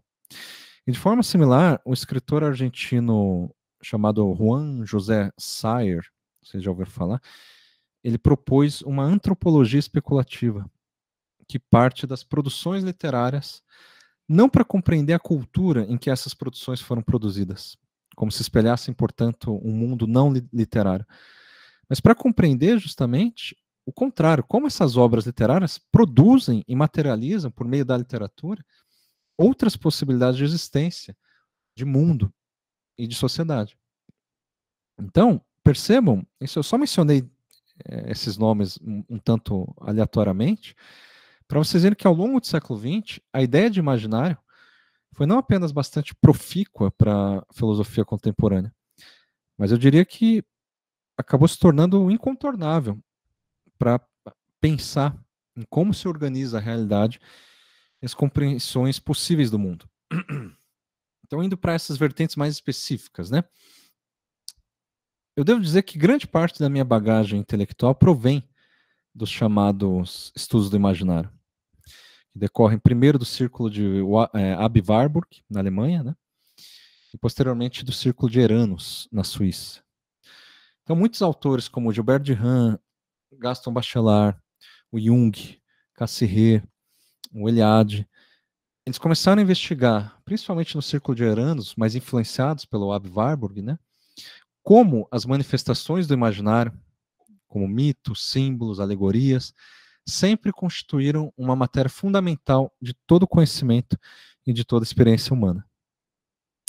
É claro que, considerando toda a tradição filosófica ocidental, portanto, não só a contemporânea, a imaginação sempre foi uma das principais questões, né, filosóficas, desde pelo menos Aristóteles, tendo o ápice, né, o interesse na imaginação talvez teve o seu ápice no romantismo alemão, mas a partir da modernidade, especialmente com o iluminismo, ela passou a imaginação a ser largamente desvalorizada, desconfiada, como causa de todo erro e falsidade. Então, por conseguinte, até hoje a gente associa a imaginação a um lugar primitivo, irracional, onírico, ou mesmo infantil, né? Em oposição justamente ao mundo adulto, racional, científico.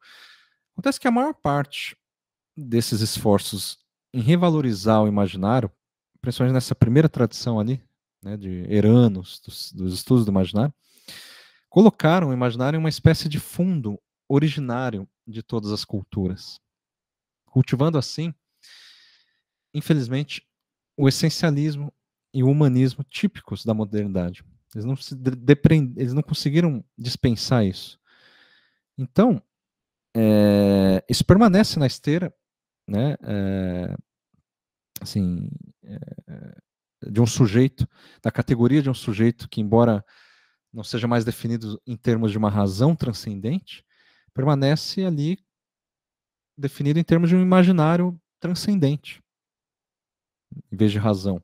Então, você só muda uma coisa pela outra, sobretudo pela premissa kantiana, que é muito presente nesses autores, da imaginação enquanto uma ponte, digamos assim, entre o mundo fenomênico e o mundo numênico, suprassensível, né?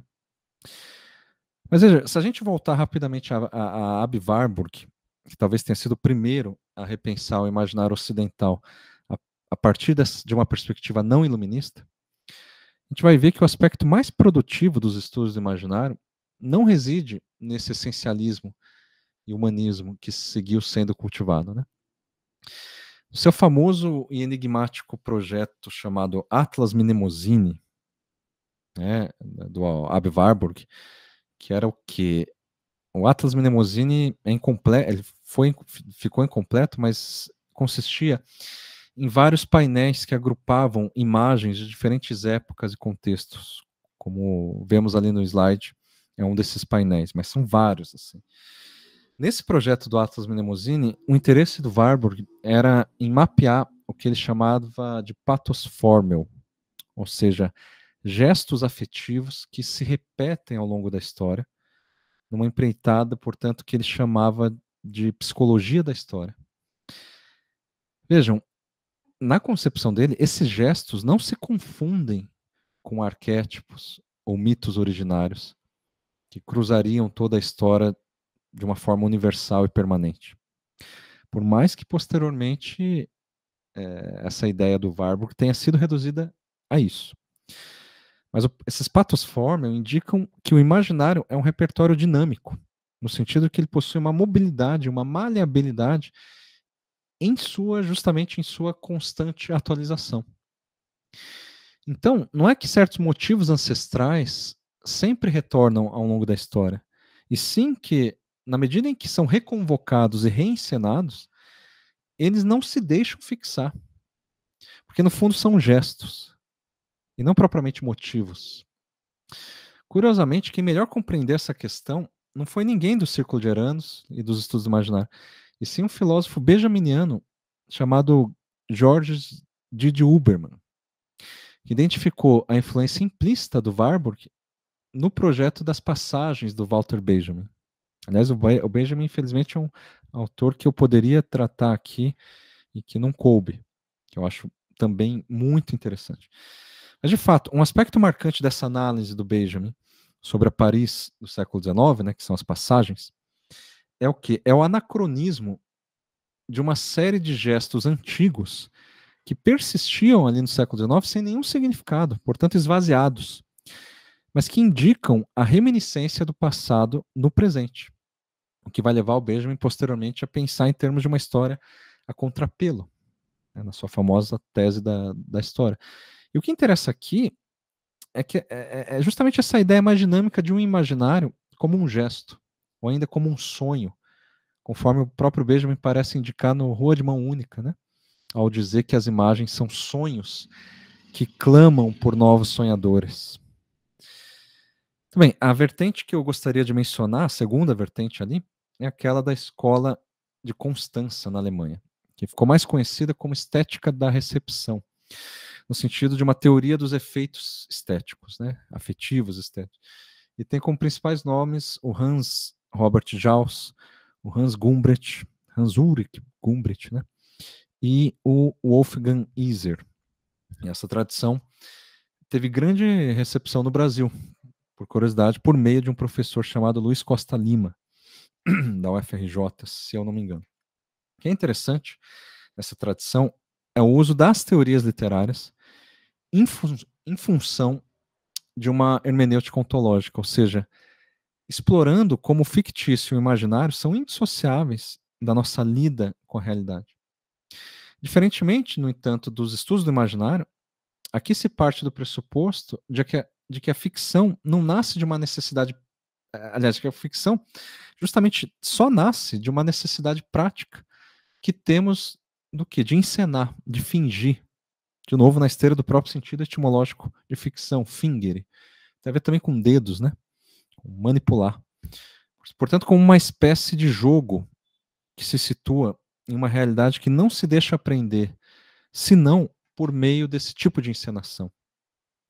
Mas o que me parece mais instigante é que esse ato de fingir e de dissimular não se dá aqui na estética da recepção livremente, como se a nossa imaginação fosse ilimitada, sempre criativa e nova, mas funciona justamente como um jogo muito bem limitado, porque justamente a função é a de regular o que pode e o que não pode ser imaginado, e como isso deve ser imaginado e encenado em cada momento.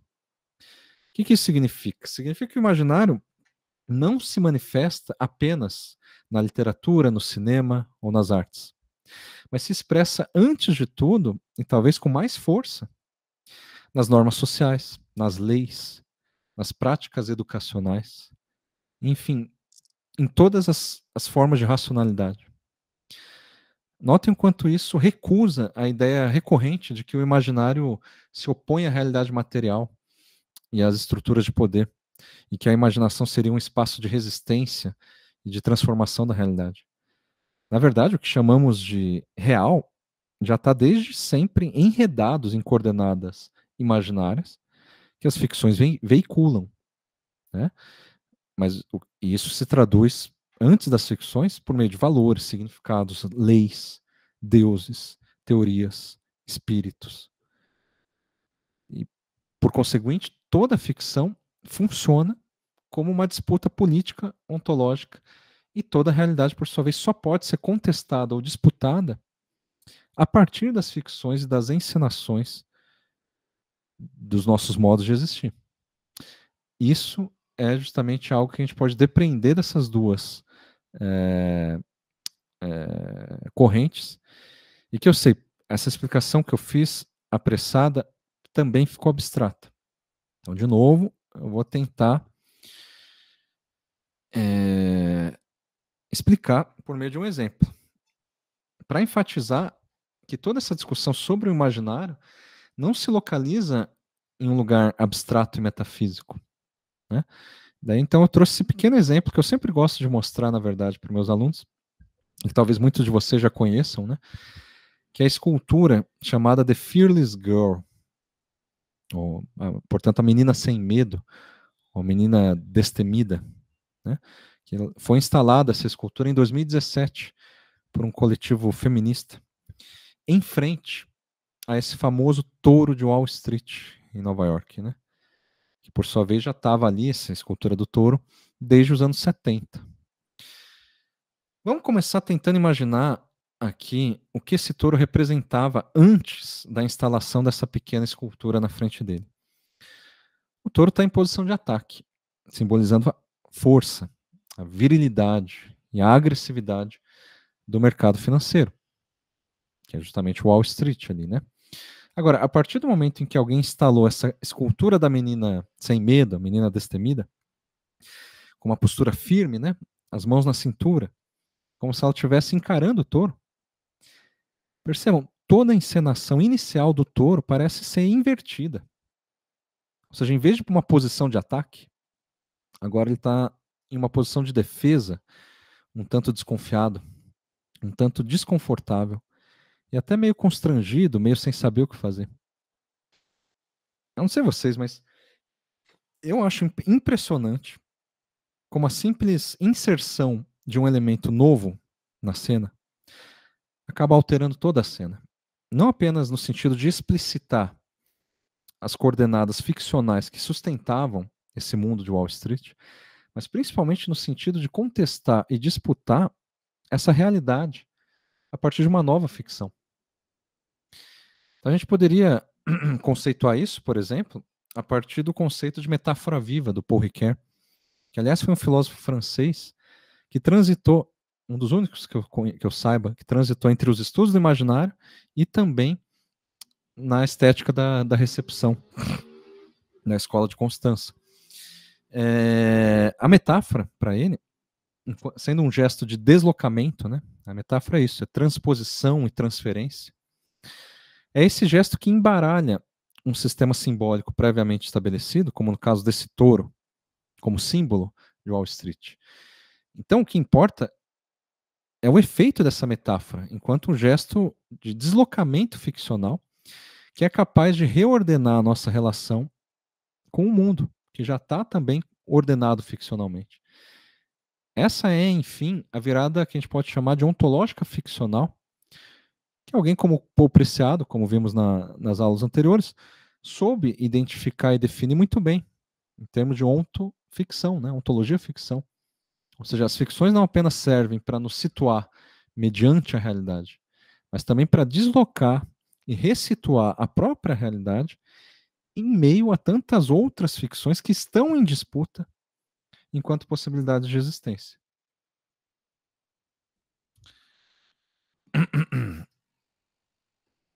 Antes de retomar e explicar finalmente o Vampiroteutos Infernales, que você já deve ter percebido, acabou servindo o Vampiroteutos como uma espécie de costura entre os tópicos da aula de hoje. Eu sabia seriam muito abstratos, então eu resolvi chutar o pau da barraca e colocar o Vampiroteutos no meio para deixar pior ainda, né? Eu ainda gostaria de explicar uma questão sobre a qual eu tenho me debruçado em minhas pesquisas atuais, que é a de como imaginar não tanto outros mundos possíveis, nem mesmo o que pode acontecer com o mundo na esteira das utopias e distopias, mas sim o que pode ser possível aqui e agora, no momento presente. Ou seja, tentando vislumbrar algo como o potencial não realizado do presente. E para além de todos os autores e abordagens que eu apresentei até aqui, nessa aula, o meu ponto de partida é novamente Foucault e Nietzsche, por mais que nesse caso eu me sirva mais de um outro filósofo nietzschiano, que é o Clément Rosset. A começar pela noção de heterotopia, né, que em vez de designar um tempo por vir, como a utopia ou a distopia, trata-se de uma ficção, de um deslocamento do presente e no presente. Originalmente, porém, esse conceito Foucaultiano da heterotopia tem mais a ver com espaço do que com tempo. A heterotopia ele define como espaços outros, né, heterogêneos. É justamente isso, né? Heterotopia, heterotopos, espaços outros, que se abrem, segundo ele, em todo lugar já estabelecido. São brechas inevitáveis no espaço. Mas eu acho que podemos compreender o tempo presente como propriamente uma heterotopia, na medida em que é uma temporalidade heterogênea, né? Ou seja, o presente nunca é o mesmo para todas as pessoas, nunca é o mesmo em todos os lugares. E o presente se caracteriza justamente por estar em constante deslocamento. Além disso, eu achei interessante entender, distinguir a heterotopia como pautada no presente, para distinguir ela justamente da utopia e da distopia, que são voltadas para quê? Para o futuro. Né? Então, nesse sentido, as heterotopias são lacunas ficcionais que se abrem no emaranhado do presente, do aqui e agora. Né? São brechas que nos permitem vislumbrar certos limites do que é pensável e possível em dado momento. A questão heterotópica, então, não se limita a fabular outras realidades, mas sim imaginar outras possibilidades de uma realidade já dada, como um exercício de releitura do mundo capaz de deslocar as coordenadas ficcionais desse mundo. Por outro lado, a heterotopia pode ser contraposta ao que o Clément Rosset chamava de ailleurs, em francês é em outro lugar, que é o que? É uma fuga ilusória que algumas ficções estabelecem contra uma dada realidade.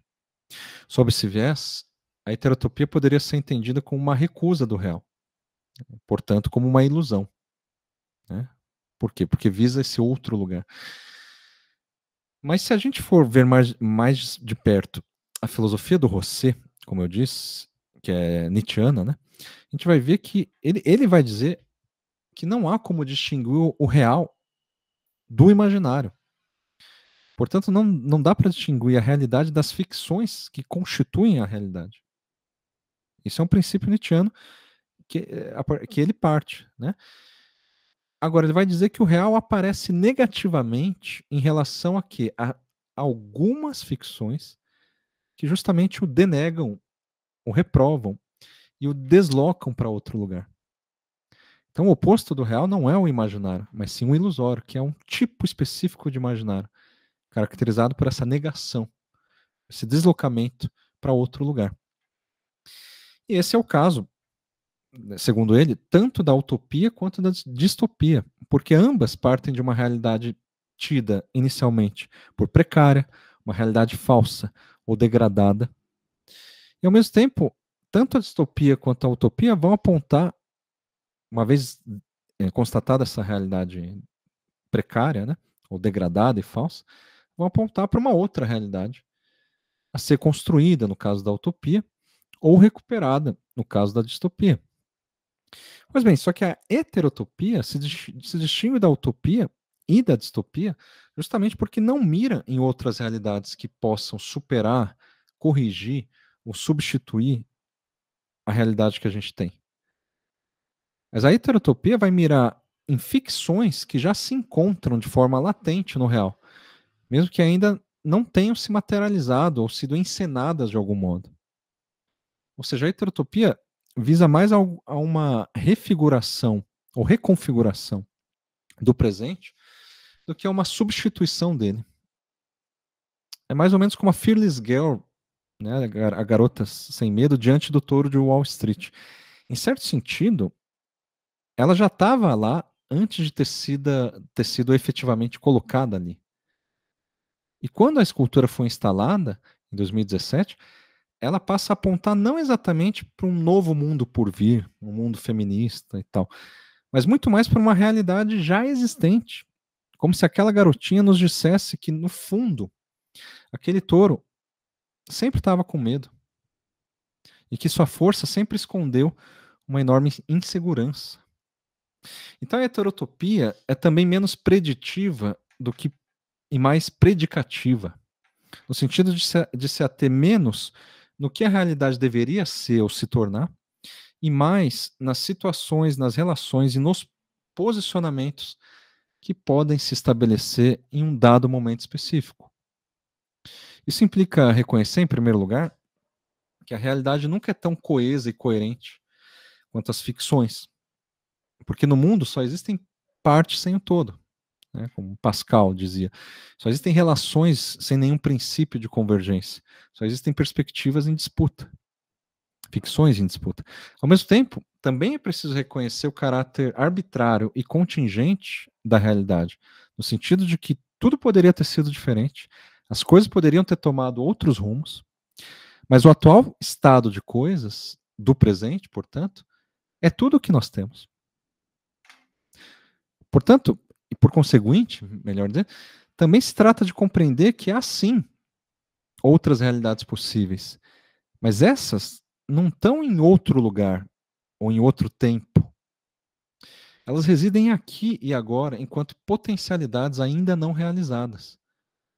Ou que o Paul Preciado chamou, e a gente viu na aula passada, de inexistentes. Inexistentes, mas com um tracinho entre inexistentes. Né?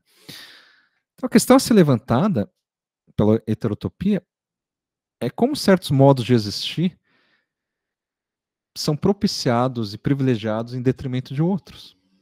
Ou seja, a dificuldade não reside tanto em imaginar essas existências em potencial, essas realidades possíveis, mas sim em reconhecê-las no presente, em depreendê-las do próprio tecido de relações atuais e virtuais que constituem a realidade presente. Em outras palavras, se não dá para fugirmos da realidade, assim como não dá para transformá-la da noite para o dia,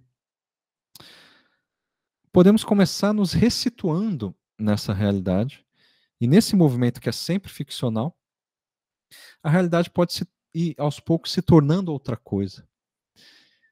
Isso, de certa forma, significa uma espécie de sintonia com o tempo presente, sobretudo em relação às contradições do presente. Ou seja, o que permanece impreciso, estranho, instável. Portanto, procurando sempre pelas lacunas, pelas brechas, pelos desvios imprevistos, né? Nos limites do que pode existir e do que não pode existir. Ou seja, perceber que tudo poderia ser de outro modo não implica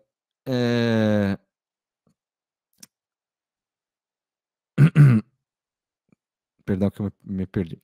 Não implica perceber que todas as coisas poderiam ser de outro modo, fugir da realidade. É justamente o contrário.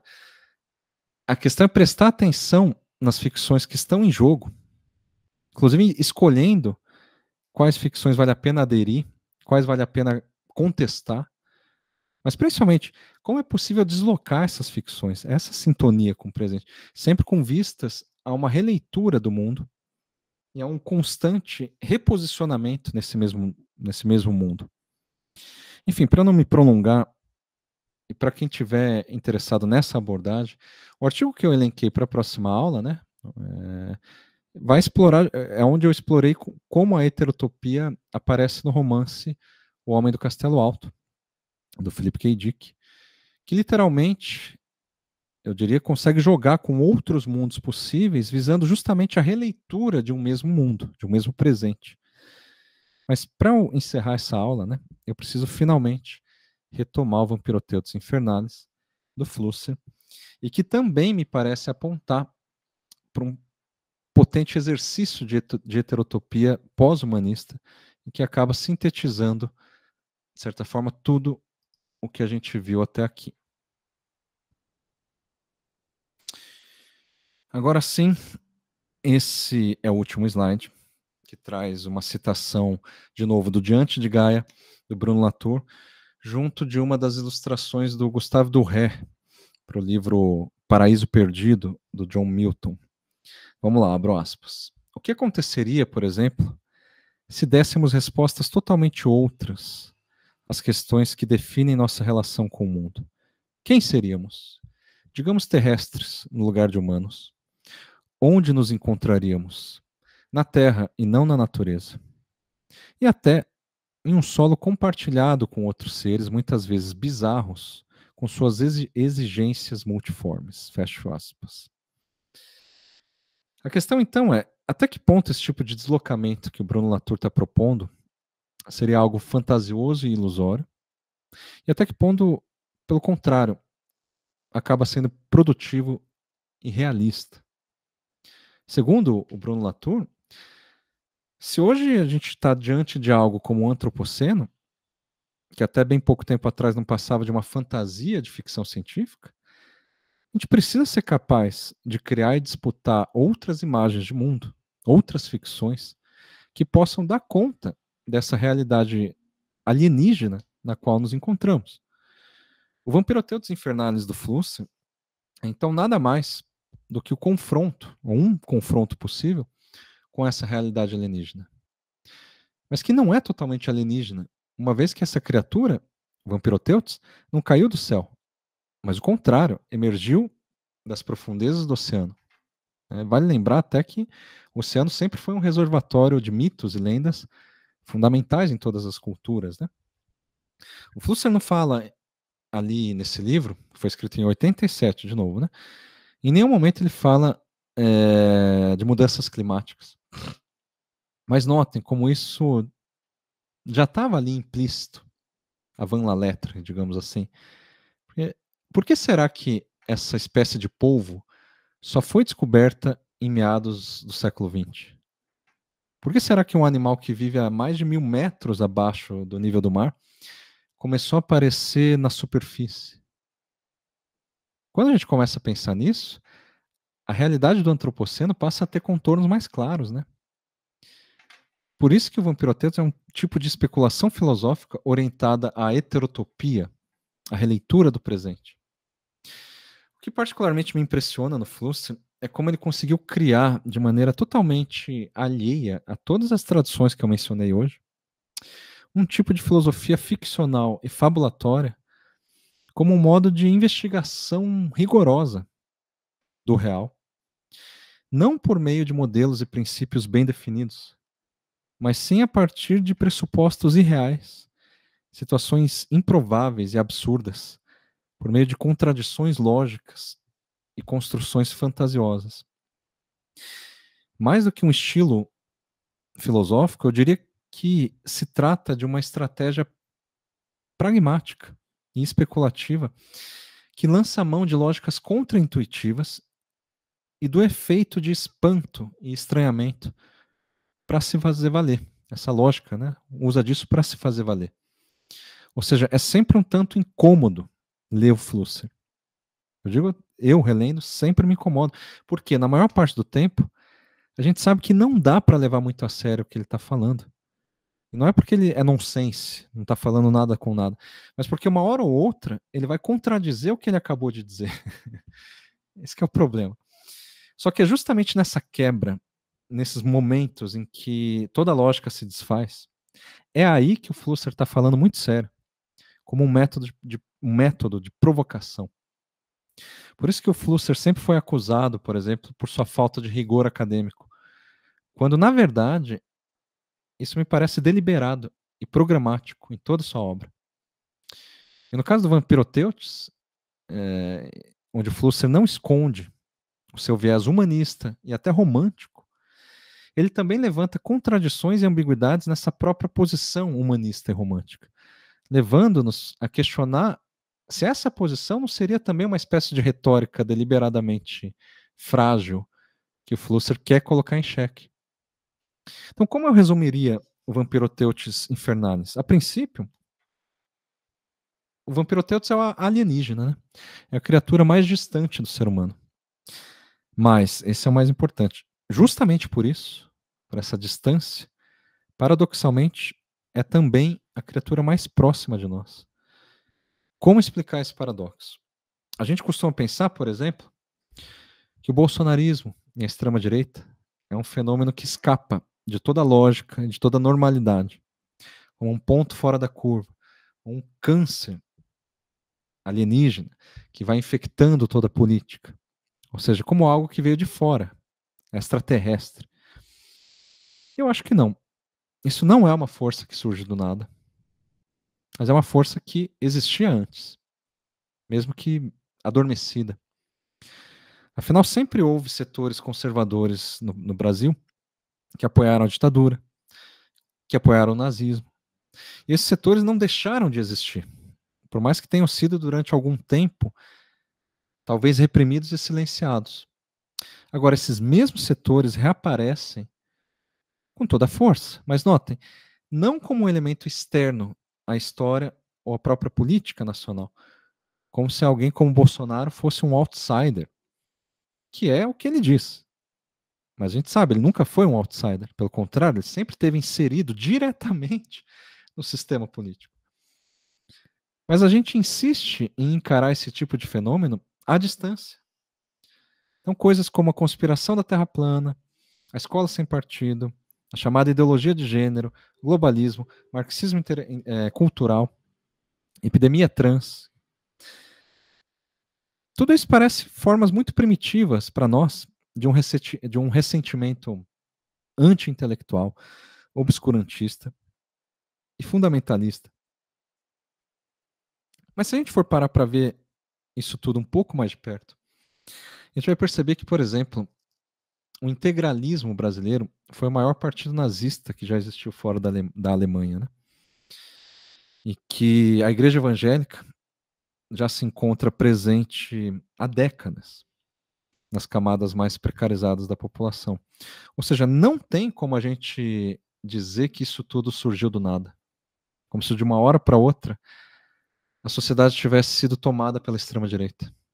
Pelo contrário, é preciso admitir que isso é o que há de mais concreto há muito tempo para muita gente. E o que o Flusser nos ensina no livro é que o vampiroteute sempre esteve aí, mesmo antes de nós, porque é uma criatura pré-histórica.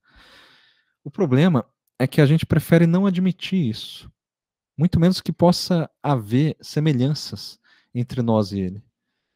É pertinente lembrar, nesse sentido, que no mito clássico do vampiro, a figura do vampiro, o vampiro não possui reflexo no espelho, né? Poderíamos interpretar isso como, eu diria, a nossa incapacidade de ver no vampiro um reflexo de nós mesmos. É um pouco essa a premissa do Flusser. Porque o que ele tenta fazer aqui é justamente fornecer um reflexo de nós mesmos ali onde a gente não se reconhece, levando-nos a confundir quando é, afinal, que ele está falando do vampiroteutes e quando ele está falando do ser humano, de nós. Em vários momentos a gente não sabe exatamente. Então, a distinção inicial entre o humano e o inumano vai aos poucos se diluindo, porque essas duas existências se insinuam mutuamente, levando-nos a perceber que nunca houve dois mundos distintos, mas somente um. Notem, o vampiroteutes é um polvo que também se move muito rapidamente de um ponto a outro. Quando você vê, ele já não está mais lá. Isso impelido por um instinto, ao mesmo tempo, violento e sutil, suave. Um pouco a maneira como o próprio Flusser vai despejando a sua tinta fabulatória, tal como nuvens de sépia, né, de nanquim, para mostrar, ou nuvens de fumaça mesmo, né, a redundância das dicotomias, o ruído dos enigmas e a vacuidade, ou seja, o vazio das explicações. Ou seja, o próprio Flusser atua como vampiroteutes. E por mais que ele não desista de assinalar a soberania civilizatória do ser humano no livro, ele também situa o ser humano sempre de uma forma embaraçosa diante do vampiroteutes. E o que me chama a atenção nessa descrição da cultura vampiroteutes, como a gente viu em uma das citações, é o clima conspiratório de um segredo mal intencionado, né?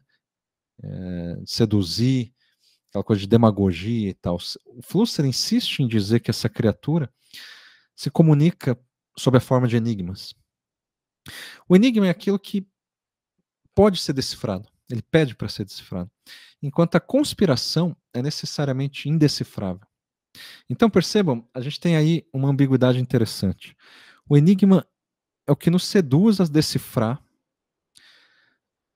uma conspiração que, por sua vez, precisa se manter radicalmente secreta, inclusive no sentido de secreção. Secreta como algo que se excreta, que se expele, como uma nuvem de fumaça que se cria para ocupar o lugar do que existe. Mas o que caracteriza a conspiração é a impossibilidade de ser provada, de ser capturada, de ser relacionada com outras ficções. Portanto, toda conspiração só existe na medida em que ela não pode ser apreendida. Quando a gente vai tentar aprender, ela não está mais naquele lugar, ela já foi para outro. Não faz sentido, portanto, tratar a conspiração como uma alienação que a razão iluminada pudesse esclarecer, porque ela é motivada principalmente pela contestação a toda tentativa de esclarecimento. É por isso que o Flusser nos adverte de que nada adianta tentarmos civilizar o vampiroteutos por meio das luzes do iluminismo ou do humanismo. Afinal, o bicho aprendeu a emitir luz bem antes da gente, né? Ele usa esse argumento, assim, misturando tudo. Ao mesmo tempo, o obscurantismo vampirotêutico não poderia existir sem essa contraparte iluminada, que é justamente o seu reflexo invertido. Ele vive nas profundezas, mas ele produz a luz ali. No fundo, o que ele está insinuando é que essa ambiguidade conspiratória é constitutiva das nossas luzes, né? Então, se a maioria de nós acreditava de forma iluminista, né, que a grande mídia era imparcial, isso assim, alguns anos atrás, né, nossos pais, nós mesmos, a gente acreditava que o Jornal Nacional era imparcial ao nos informar sobre os fatos do mundo. Agora, a maioria das pessoas acredita que as informações partilhadas no WhatsApp são confiáveis justamente porque não são vinculadas pela grande mídia. E o que o Flusser nos insiste em mostrar não é que esse tipo de fenômeno é invisível, mas justamente que já não há como ignorá-lo. Ele é obsceno, ele é explícito demais. Em outras palavras, muito mais difícil do que desmascarar e denunciar como ficção aquilo que sustenta a realidade é reconhecer justamente o contrário, a realidade que sustenta certas ficções. Isso é que é o difícil de explicar. O Vampiroteutes é essa realidade por trás da ficção que é o ser humano. O que começa como enigma e se prolifera sob a forma de conspirações obscuras tende a retornar como uma realidade inesperada, mas que no fundo sempre esteve à espreita, de forma irrefletida, literalmente, em nossos espelhos da razão. Flusser opera, assim, um verdadeiro caleidoscópio, eu diria, ontológico, no sentido de deslocar a suposta estabilidade do mundo por meio de uma realidade outra, uma realidade refletida, que é a realidade de um alienígena, cuja trama ficcional nos desestabiliza, mas que, na verdade, nos devolve uma imagem de nós mesmos.